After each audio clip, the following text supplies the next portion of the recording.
wujud nikmat sehat apa dene nikmat sempat mula wektu dina kala mangsa iki nugroho laras Mas Catur lan sedaya para pamirsa saged kempal bebarengan boten wonten alangan setunggal menapa Allahumma amin ya rabbal alamin.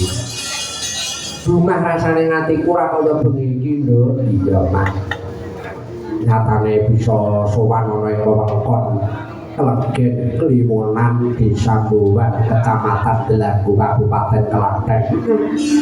Alhamdulillah tenan kok lagi sepisan iki sowan ana kene yo yo. Iya syukur alhamdulillah. Muga-muga bisa mancing paseduluran ora kapok. Ya besok tahun ngarep insyaallah bisa didhawuhi maneh. Muga-muga ya. Ini acara apa? Yen ora kelu beniki para warga masyarakat ing wewengkon Klegen Kliwonan Bowan RW 04 ngenengake ya kuwi tirakatan sedekah bumi ya sing diarani bersih dusun ngono kae lho. Oh ngono mak. Mula syukur alhamdulillah mangayu bagya krentek ajan niate para warga Klegen Kliwonan. Muga-muga apa sing dadi gayuhan para warga bisa ngasembadan. Mula wajib ngaturake panuwun maaf iki nyatane bisa sowan rene ya mergo saka kadang-kadang lan katresnane para warga masyarakat. Iya. Ya kuwi utamane ndo perlu ngucapake rasa panarima kelawan panjenenganipun Bapak Kepala Desa. Iya, ya kuwi panjenenganipun Bapak Insinyur Prakono. Matur sembah nuwun Pranuga Pak RW lho, Pak RW. Ya kuwi penyanipun Bapak Riyanto Pak RW 04. Ya. Wis tenan kok. Sembah nuwun Pak RW, Pak Riyanto katresnane marang para warga lan Mas Catur sak kanca hebat luar biasa. Nggone ngrengkuh marang para kadang-kadang wis tenan lahir batin lho. Ya. Panuga ngaturke panuwun marang ketua panitia. Ya, sapa Mas? Ya kuwi panjenenganipun Mas Okta. Mas Okta. Nah, hebat ketua panitia isih enom, isih muda, bergas. Ya. Nyatanya acara pada malam hari ini bisa berjalan dengan lancar, dengan baik, insya Allah tidak ada halangan apapun yang mereka sokok kekompakan, kebersamaan ing antarane panitia bisa menyowan sedaya para warga.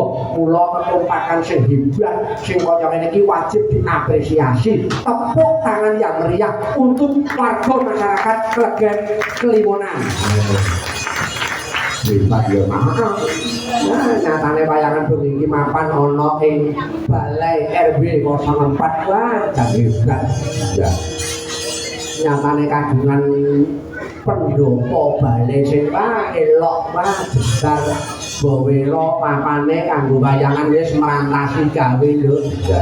Wis ora dadak pasang teratak panggung wah wis jan pokoke memberdayakan apa yang menjadi inventaris fasilitas warga masyarakat elok tenan.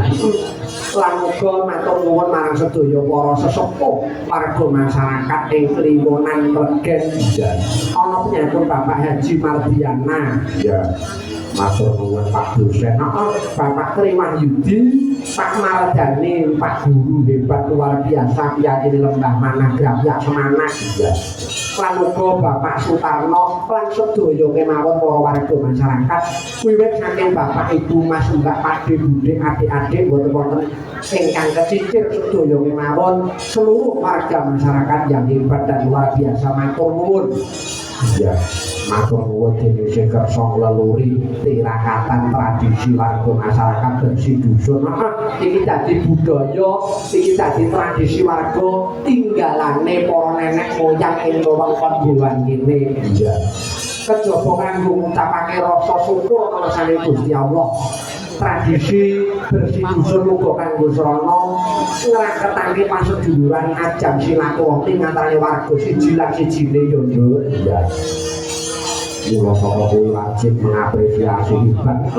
Nyatane tenan nduk, nyatane sing kepareng rawuh bengi warga masyarakat yo pirang-pirang ora mung mligi warga kliwonan lan kelegen buwan nyatane penggemar wayang Mas Catur lan penggemar wayang pada umumnya bengi iki akeh sing padha merapat menyang lokasi iya ana Pak Mardiono saka Jetis klebu cempet ana Pak Budi Pak Waliman Pak Wadiman iya ana saka Jurung Pak Pendet gitu merapat apa ora iki mau iya lan iso Pak Bagong Dur iya pokoke suwaken yo ya akeh banget kok ora iso disebutke siji lan sijine pokoke matur nuwun lan kadang-kadang seniman ngomong Klaten menawi wonten ingkang rawuh ugi matur nuwun ya ora mung sing rawuh ana lokasi sing ana streaming saka channel Catur Nugroho yo akeh sing mirsani saka YouTube ya ana Pak Damar Sasongko Karanggede ana Pak Darto Pak Polisi saka Sambi Pak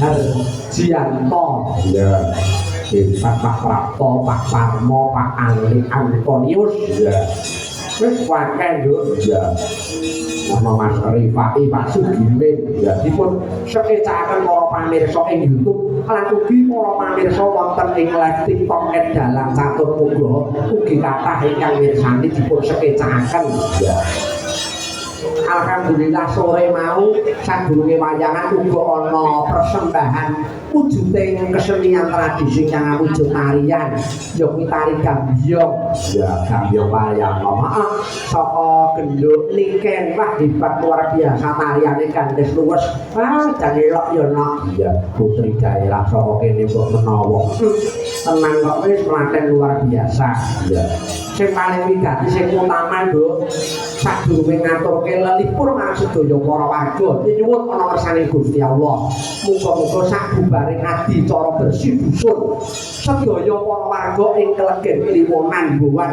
Delanggu Klaten sak mangke lan sak laminipun tansah pinaringan keselamatan kebagas warasan kaluwijengan lan karaharyan lir ing sambil kala caket rejeki kang agung dilebihaken saking godha pangrencana pinaringan panjang umur dirga yuswa Allahumma Allahumma Allahumma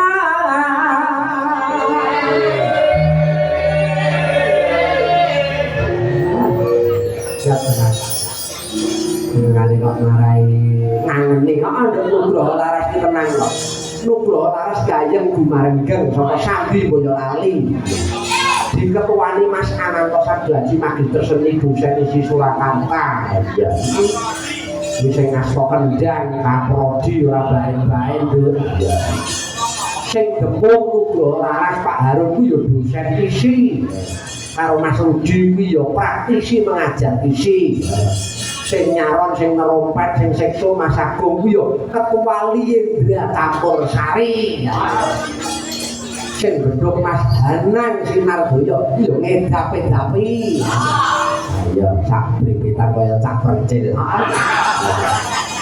anggere cak bangkong ta ora ayo sing jai kok mulai dinawan sing ngegong Mas Wekil wis lan liya-liyane ha iya hebat tabuhane jos renggep wis pokoke ora ana kelirune blas gamelan wayang komplit saka Sambi Boyolali sound system didukung Mas Dwi saka Karangdawa Klaten suarane yo elok jembengku jos muga-muga kasendadan saka paring Gusti Allah amin amin amin ya rabbal alamin Hasbunallah wa ni'mal